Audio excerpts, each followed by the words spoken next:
Let's have a look at 5 wrestlers who hated Big John Studd. And honestly, these stories will leave you shocked. From intense backstage run-ins to feuds that kept everyone talking, let's dive in and see what really went down. André the Giant. When it comes to Big John Studd, no feud defined his career quite like the one he had with André the Giant. This wasn't just another wrestling rivalry. It was a clash between two towering forces who both wanted to be known as the true giant of professional wrestling. The tension between them wasn't just about championships or bragging rights. It was about pride, ego, and the unspoken rule that there could only be one true giant in the business. It all began in the early 1980s when Big John Studd, managed by Bobby the Brain Heenan, started running his mouth about being the biggest and strongest man in wrestling. He claimed André was overrated, that his fame came from size alone, and that no one could ever lift him off his feet. To prove his point, Studd began issuing what became known as the Bodyslam challenge. He would bring a bag of cash, usually around $15,000, and dare anyone, especially André, to body slam him. If they could, the money was theirs. Of course, no one could do it, at least not until André stepped up. André the Giant didn't take kindly to Studd's trash talk. He was used to being respected by fans, fellow wrestlers, and everyone backstage. But Studd kept pushing, mocking André's reputation and calling himself the true giant. This personal jab lit a fire in André like never before. Their encounters soon turned into wild brawls that left the ring shaking. Fans were on the edge of their seats every time they saw these two massive men face off. One of their most memorable moments came at WrestleMania 1 in 1985. The match was billed as the ultimate body slam challenge. If André could slam Studd, he'd win the $15,000 bag of cash. The buildup was intense, with Studd and Heenan constantly taunting André, claiming no man could ever lift Big John Studd. When the match finally happened, the crowd went absolutely insane. After several minutes of brutal power moves, André managed to grab Studd, hoist him into the air, and slam him hard to the mat. The arena exploded in cheers. André won the challenge, and in a playful moment, began tossing the money into the crowd before Heenan grabbed the bag and ran off with it. Even though it was scripted entertainment, there was a real sense of competitiveness between them. André didn't like anyone trying to steal his spotlight, and Studd wasn't the kind of man to back down. Some reports even suggest their matches got a bit rougher than planned, with both men testing each other's strength for real. Their feud became one of the defining rivalries of the 1980s wrestling scene. It wasn't about titles, it was about legacy. Two giants fighting for respect, for dominance, and for the right to stand tall as the biggest attraction in wrestling. And even though André came out on top, Big John Studd walked away as a legend in his own right. Because taking on André the Giant and surviving it, that was something only a true giant could do. Hulk Hogan. Hogan was the face of the WWF, the golden boy of professional wrestling who stood for power, pride, and the fans. Big John Studd, on the other hand, was the complete opposite.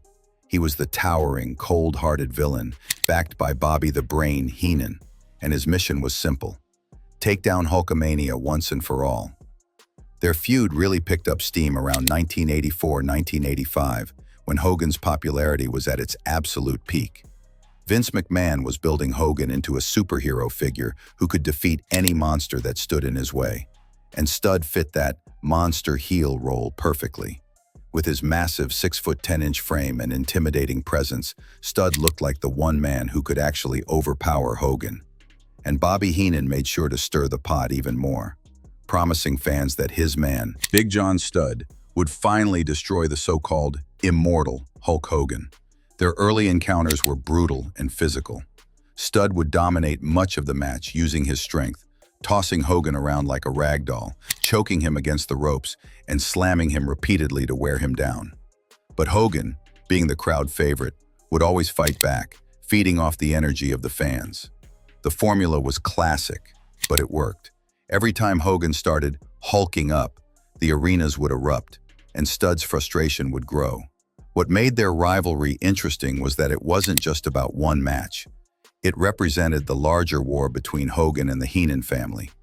Bobby Heenan threw every giant and powerhouse he had at Hogan. King Kong Bundy, Ken Patera, and of course, Big John Studd. And Studd wasn't just another challenger. He was one of Heenan's most dangerous weapons. He was experienced, confident, and physically imposing enough to genuinely make fans believe he could end Hogan's reign. The two collided in several big matches, including main events at Madison Square Garden and major house shows across the country. Their bouts were advertised as epic Clash of the Titans encounters, where power met power. One of the most memorable storylines saw Studd teaming with King Kong Bundy to double-team Hogan, leaving him beaten and humiliated on national television. That moment made fans absolutely furious, and it only strengthened Hogan's image as the underdog hero who always came back stronger. Behind the scenes, though, there was a certain level of respect. Hogan appreciated how well Studd played his role. He wasn't flashy or loud.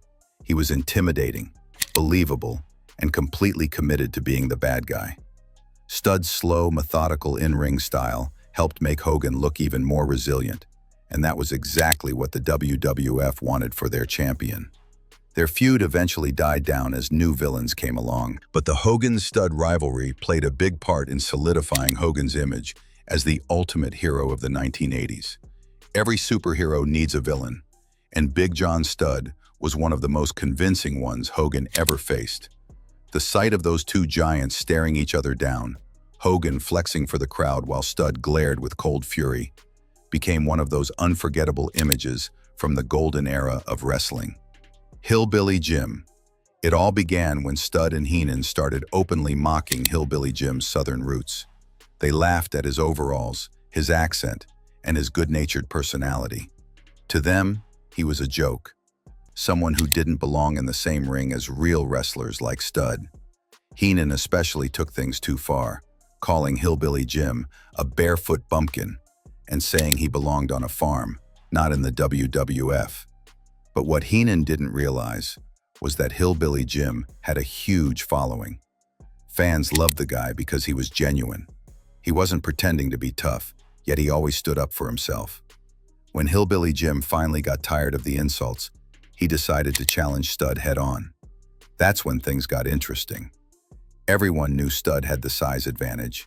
He was nearly 7 feet tall and weighed close to 370 pounds, while Jim was big, but nowhere near that massive. The odds were completely against him, but that's what made fans rally behind him even more. Every time he stepped into the ring with Studd, the crowd erupted, chanting for Jim to fight back. Their feud played out both in the ring and on the mic. Studd would belittle Jim during interviews, claiming he could crush him with one hand. Heenan would add fuel to the fire by offering country cleanup challenges, mocking Jim's lifestyle. But Hillbilly Jim never lost his cool. He'd flash that trademark grin and simply say he'd rather fight like a man than talk like one. That quiet confidence made him one of the most endearing characters of the time. When they finally collided in the ring, the matches were full of energy. Studd used his size to dominate, throwing Jim around and taunting him in front of the fans. But Jim, tough as nails, refused to give up. He'd take a beating, then come roaring back with powerful punches and shoulder tackles that got the crowd on their feet. The fans lived for those moments when it looked like Jim might actually pull off the impossible. Even though Hillbilly Jim didn't always get the upper hand, he earned something more valuable: respect. He showed he wasn't afraid of giants, bullies, or loudmouth managers like Heenan. The feud helped cement his image as one of wrestling's most beloved underdogs. And for Big John Studd, it was another reminder that even the biggest man in the ring could be humbled by a wrestler with heart. Their rivalry might not have been the most violent or personal, but it perfectly captured the spirit of 1980s wrestling.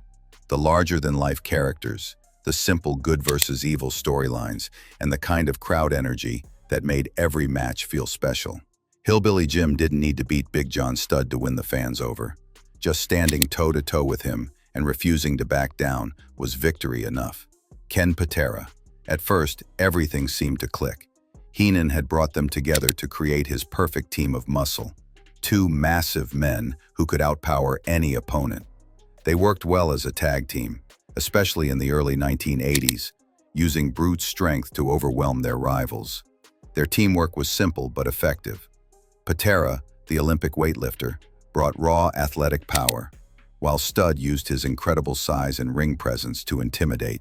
For a while, they were a major threat in the WWF tag team scene. But behind the scenes and even on camera, tensions started to build. Both Stud and Patera wanted to be recognized as the powerhouse of the Heenan family. Stud saw himself as the true giant of wrestling, while Patera, proud of his Olympic background, believed he was the stronger and more technically skilled of the two. Heenan, always stirring things up, sometimes played them against each other to keep control, which only added more fuel to the fire.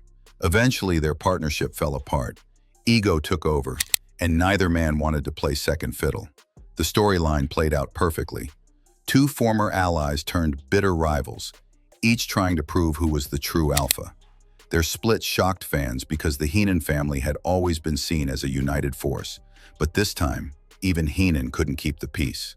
When Stud and Patera finally went head-to-head, it wasn't a flashy feud built on insults. It was all about power.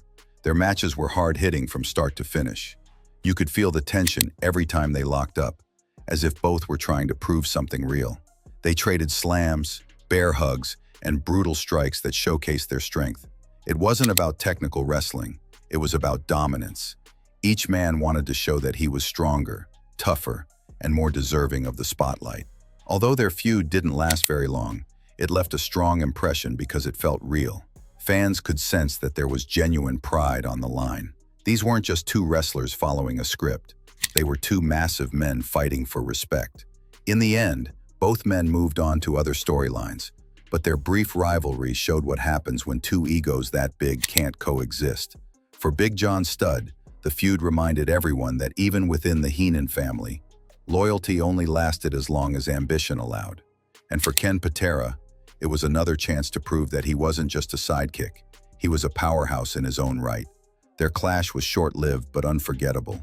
A true battle of strength, pride, and broken alliances that perfectly captured the drama of 1980s wrestling. Hacksaw, Jim Duggan. The feud between Stud and Duggan perfectly captured one of wrestling's oldest and most reliable formulas. The proud, all-American hero standing up to a larger, arrogant villain. Stud, managed for years by Bobby, the Brain, Heenan, had built a reputation as one of the most intimidating figures in wrestling. Towering, merciless, and confident that no one could measure up to him. Duggan, on the other hand, was rough around the edges but full of heart. He came to the ring waving the American flag, carrying his trademark 2x4, and yelling his famous battle cry, "Hoo!" Fans loved him for it. When Stud returned in 1988, he came back as a huge force looking to reassert his dominance. He was still massive, still powerful, and still carried that same no-nonsense attitude. But by this time, Duggan had become one of the main faces of the company's tough guy image, a symbol of grit and patriotism. The WWF decided to pit these two opposites against each other, and it worked perfectly. Their feud began with confrontations on television and live events, where Stud often looked down on Duggan, mocking his blue-collar attitude and wild personality. To Stud, Duggan wasn't a serious threat, just a loudmouth brawler who didn't belong in the same ring as a true giant. But Duggan was known for never backing down, no matter the size of his opponent.